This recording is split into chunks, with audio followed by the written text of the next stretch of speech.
नमस्कार दोस्तों, civil engineering support में आपका स्वागत है। मैं हूं आपका दोस्त इंजीनियर अभिषेक सिंह। दोस्तों, जब आप घर बनाने जाते हैं तो आपके लिए दो रास्ते होते हैं।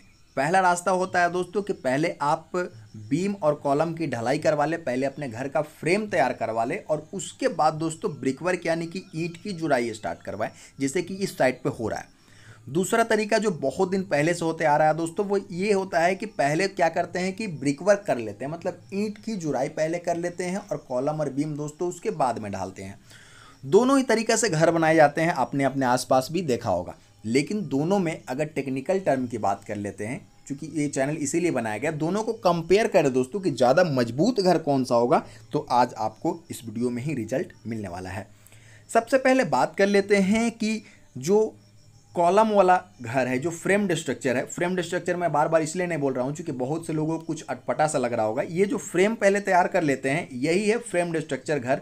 और इस घर का जो लोड है, आप देख सकते हैं यहाँ पे ईंट की एक भी आपको जो है परत नहीं दिख रही होगी, फिर भी दोस्तों घर बिल्कुल टिका है और मजबूती के साथ टिका हुआ है। मतलब कि इसमें ईंट नहीं भी लगाया जाए तो इसके स्ट्रक्चर में कोई भी दिक्कत होने वाला नहीं है। अब यहाँ पे ईंट सिर्फ और सिर्फ दोस्तों पर्दा के लिए लगाया जाएगा, मजबूती के लिए ईंट का यहाँ पे कोई भी जगह नहीं है।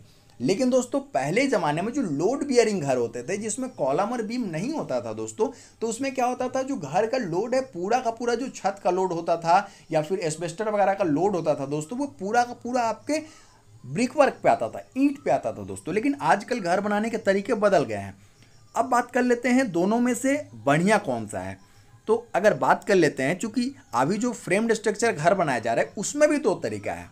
एक ये जिसमें पहले से फ्रेम तैयार कर लिया गया ब्रिकवर्क होगा, और दूसरा वो दोस्तों पहले ब्रिकवर्क कर लेते हैं और उसके बीच बीच में दोस्तों कॉलम और बीम का जहां जहां पे जगह है वहां पे ढलाई करते हैं। दोनों तरीके से आजकल घर बनाए जाते हैं। दोस्तों अगर आप मिस्त्री या फिर ठेकेदार की बात में आएंगे तो वो तुम आपको बोलेंगे कि पहले आप ब्रिकवर्क करवा लीजिए और उसके बाद दोस्तों क्या करेंगे कि कॉलम और बीम को ढाल दिया जाएगा, क्योंकि वो उनके फेवर में होता है। उनके फेवर में किस तरह से होता है ये भी जान लीजिए। दोस्तों सबसे पहले हम शटरिंग की बात कर लेते हैं। तो आपको कॉलम के लिए चार तरफ से शटरिंग लगाने पड़ते हैं दोस्तों, चूंकि कॉलम का चार साइड होता है। बीम का भी दोस्तों सेम ही कंडीशन है। लेकिन पहले ब्रिकवर्क अगर हो जाता है दोस्तों, तो उसमें क्या करना पड़ता है कि मिस्त्री को सिर्फ दो तरफ से ही प्लाई लगाना पड़ता है। दो तरफ से आपका ब्रिक है दोस्तों, वही काम चल जाता है। तो क्या हमारे स्ट्रक्चर पर उससे कुछ मजबूती पे असर पड़ता है? तो बिल्कुल असर पड़ता है दोस्तों। कैसे, ये भी समझ लीजिए। मान लीजिए पहले से ईंट की जुड़ाई हो गई है, दो तरफ से आपने अगर शटरिंग लगाया है दोस्तों, तो वो शटरिंग में क्या होता है कि गैप रहना ही रहना है। क्योंकि आप ईंट को और साथ ही साथ प्लाईवुड को दोस्तों बिल्कुल लीक प्रूफ नहीं बना सकते हैं। आप कभी साइट पे जाइएगा, प्रैक्टिकली देखिएगा, जो हमारा प्लाईवुड रहता है दोस्तों वो ईंट के ऊपर तरफ से ही रहता है, तो इससे थोड़ा सा एक गैप बन जाता है। वहां पे दोस्तों कुछ वो कार्टून वगैरह लगाते हैं, प्लास्टिक वगैरह लगाते हैं, लेकिन वो उतना कारगर नहीं होता है। वो आराम से अगर वो ढलाई करते हैं तभी तक दोस्तों सही रहता है। अगर मान लीजिए वाइब्रेटर वहां पे इस्तेमाल करवा दिया जाए, ऐसे केस में वाइब्रेटर बहुत मिस्त्री लोग नहीं करते हैं, वाइब्रेटर वहां पे डलवा दिया जाए दोस्तों, तो क्या होता है कि पूरा का पूरा जो स्लरी है, जो हमारा सीमेंट और पानी का घोल है, वो लीक से बाहर आने लगता है। अब मान लीजिए कि कंक्रीट से हमारा सीमेंट का जो घोल है वही बाहर आ गया दोस्तों, तो स्ट्रेंथ का तो कोई बात ही नहीं रह जाता है। ये चीज़ दिक्कत होता है। दूसरा चीज़ दोस्तों, अगर आप बढ़िया तरीके से जो है वो कास्टिंग नहीं होती है, आप अगर वाइब्रेटर वगैरह के इस्तेमाल नहीं करते हैं, तो जगह जगह पे देखते हैं दोस्तों हानी कॉम्ब, यानी कि आप देखे होंगे कि दोस्तों खुरदुरा सा आपको जो है वो कास्टिंग दिखता है। जब ढलाई का पटरा खुलता है तो आपको खुरदुरा सा पार्ट दिखेगा, उसी को हानी कॉम्ब बोलते हैं। आपको गिट्टी वगैरह दिखेगा वहाँ पे।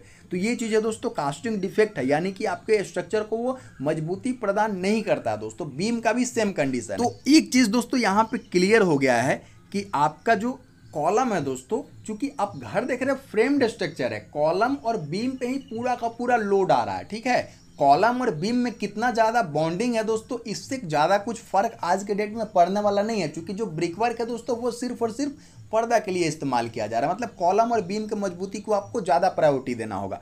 तो एक चीज़ समझ गए।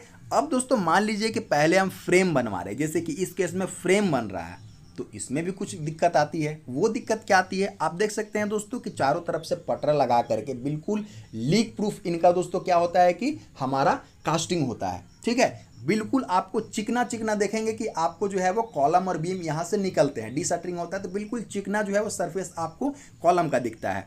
तो इसमें क्या होता है, जब ब्रिकवर्क करने जाएंगे तो कॉलम और ब्रिकवर्क के जो ईंट है और कॉलम है दोनों के बीच जो बॉन्डिंग है दोस्तों वो सही तरीके से नहीं बन पाता है और आप जगह जगह पे समय समय पे दोस्तों क्रैक देखते हैं। अगर हमारा स्ट्रक्चर मजबूत है, हमें सिर्फ और सिर्फ क्रैक के साथ दोस्तों डील करना है, तो उस क्रैक के लिए भी नियम बनाए गए हैं। क्रैक को कम करने के लिए आप क्या कर सकते हैं, सबसे पहले दोस्तों डी शटरिंग जैसे होता है, आप अगर साइट सुपरवाइजर है या फिर आपका प्रोजेक्ट है दोस्तों तो आप वहां पे जाइएगा। जब डी शटरिंग होता है, शटरिंग को खोला जाता है तो उस समय क्या होगा, बिल्कुल चिकना सरफेस आपको कॉलम और बीम का मिलेगा।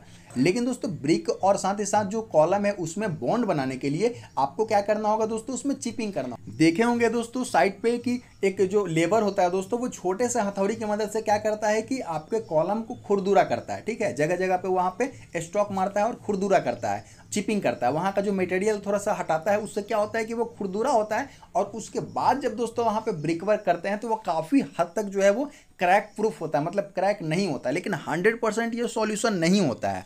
तो 100% सॉल्यूशन के लिए आपको क्या करना पड़ता है दोस्तों कि मार्केट में चिकन मेस मिलता है, ठीक है, जिसको मुर्गा जाली बोलते हैं आम बोलचाल के भाषा में। तो उस मुर्गे जाली को क्या करना है दोस्तों कि बीम या कॉलम और साथ ही साथ जो हमारा ब्रिक वर्क है यानी कि ईंट है, दोनों को मिला करके दोस्तों दोनों का जो ज्वाइंट होता है वहां पे चिकन मेस लगता है और उसके बाद जो दोस्तों प्लास्टरिंग होता है तो उस समय क्रैक प्रूफ प्लास्टर होता है दोस्तों। वो ज्वाइंट में क्रैक आने का जो चांसेस है वो बिल्कुल भी नहीं रह जाता है। तो इसलिए आपका फ्रेम जो स्ट्रक्चर है दोस्तों वो अगर पहले ढलाई किया हुआ है तो वो ज़्यादा मजबूती दे रहा है। क्यों दे रहा है आप समझ रहे हैं दोस्तों, क्योंकि शटरिंग आपका लीक प्रूफ है, आराम से आप शटरिंग कर रहे हैं। साथ ही साथ दोस्तों आप क्या कर सकते हैं कि वाइब्रेटर वगैरह का सही तरीके से इस्तेमाल कर रहे हैं, हनीकॉम्ब वगैरह इसमें नहीं आ रहा है।